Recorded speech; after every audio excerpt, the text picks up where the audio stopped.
Hey everybody, so the new chapter of Vigilantes is out and you know what that means. It's time to speculate how the final chapters of the series are gonna go. Because in the live stream that I did on Friday, we crunched the numbers and we discovered that each volume of Vigilantes has about 9 or 10 chapters. Which means that since the Naruhata Wars started on chapter 107, that means that chapter 115 ended volume 13. So that means that chapter 118 is 3 chapters into the new novel, and it could be acting as the penultimate chapter to this arc. We could speculate that there will be 10 chapters in the final volume of Vigilantes, but for now we can go with its common pattern of only having 9. And we'll talk about that pattern that the volumes have established when we head inside and grab ourselves a drink. Actually, you know what? Let's just do it now.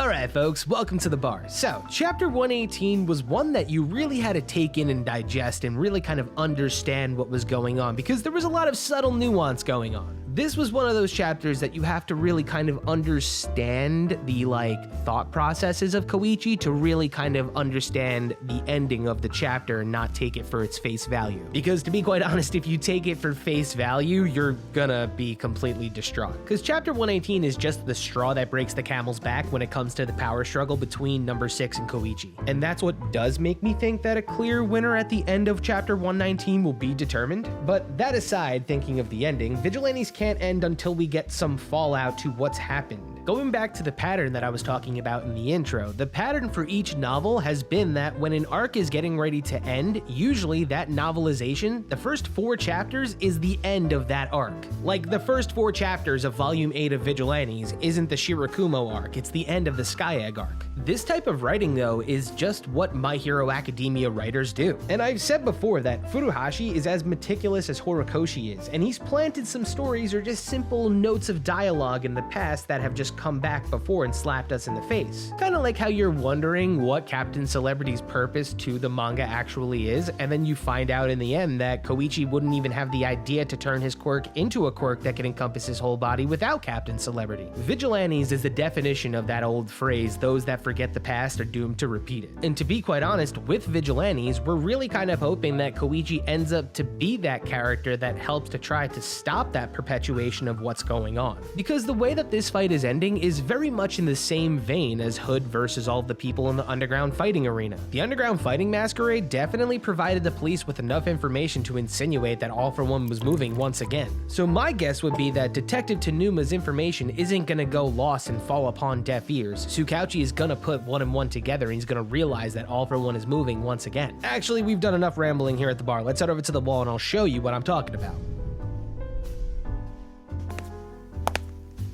Okay, so look, to me at least there is only 3 viable outcomes for number 6. One is the same result that the underground fighting masquerade provided. All for One showed up and reclaimed his asset before anyone knew what was going on. Number 2 would have to be that after number 6's plasma form has exerted all of its energy and number 6 turns to dust and is nowhere to be found. Or number 3, after this Koichi deals with number 6 and number 6's cell multiplication is able to keep up with his injuries and number 6 gets arrested. And before he spills the beans, All for One does one final kaboom. And now that we're over by the wall, we can finally discuss whether or not at the end of chapter 118, Koichi is actually dead. I can assure you that Koichi is not dead at the end of chapter 118. To be quite honest, I was actually discussing with Glowing Donut whether or not it was actually appropriate for a point of view switch. Like, now that we know that this chapter is pretty much the defeat of number 6, why not just flash forward with chapter 119 and let us know what's going on 1 year later with Koichi, whether or not he's in prison or not, or whatever it might be. And some of you might be like, wait, whoa, there's a huge fight going on. How could you break from what the arc is doing right now and just move on to the next? Easily. If you read the most recent chapter, read it again and you'll notice that this is Koichi realizing that he has number 6 fully beat. His sweater burning up right here, that's not Koichi burning up. If you look, that sweater is open. He took that sweater off.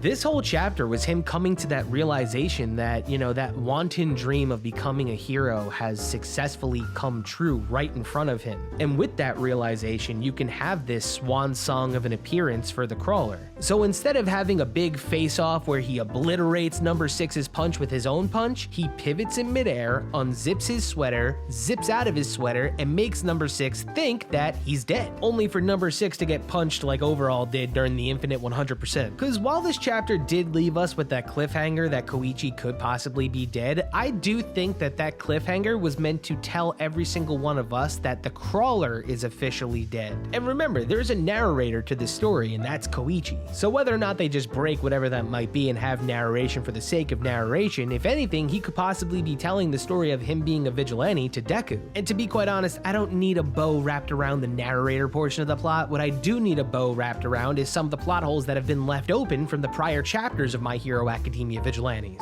The one MacGuffin, and if you don't know what a MacGuffin is just a term used as an object used to drive the plot, and this particular MacGuffin is the sweatshirt. Koichi's logic has been, as long as he has a sweater, he can don the persona of the Crawler. Now, at the end of this fight and the decimation of his last All Might sweater, he can finally put his dream of being a hero to rest because he's achieved it. That's where the hole is, and that's where I believe that's your pigeon tail to get Koichi back into the hero game. Because to be quite honest, it's not about the sweater, it's about whether or not Popstep will get mad at him for becoming a vigilante once again. But that's the thing, Furuhashi once again has planted something in the past that can come up in the future that will absolutely give Koichi the reason to don the sweater once again. Because remember, that is not Koichi's last sweatshirt, this is Koichi's last sweatshirt, in possession of Popstep. So with everything going on in the My Hero Academia world, you have the heroes on the brink of decimation with no hope in sight. You need to have the reason to get the Crawler out of retirement to help the heroes once again. And Popstep has that reason. Because the way that Koichi ended this chapter, it made us feel like he has such an upper hand on number 6 that there was no way that number 6 could have beaten him at that point in time.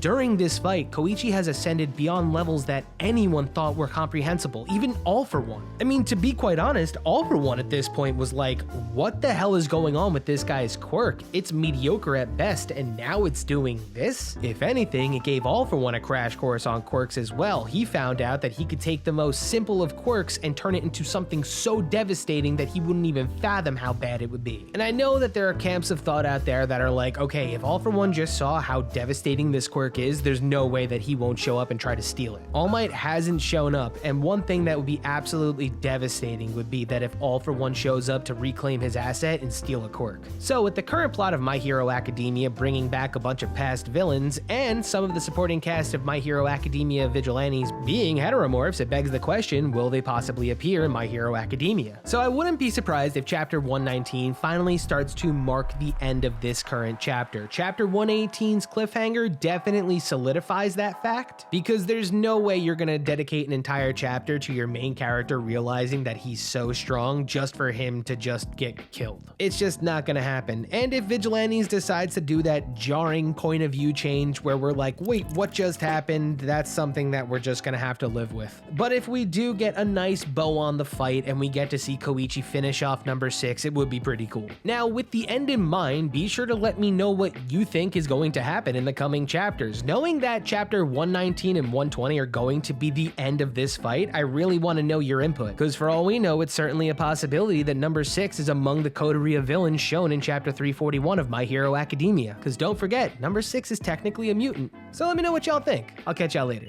Cheers.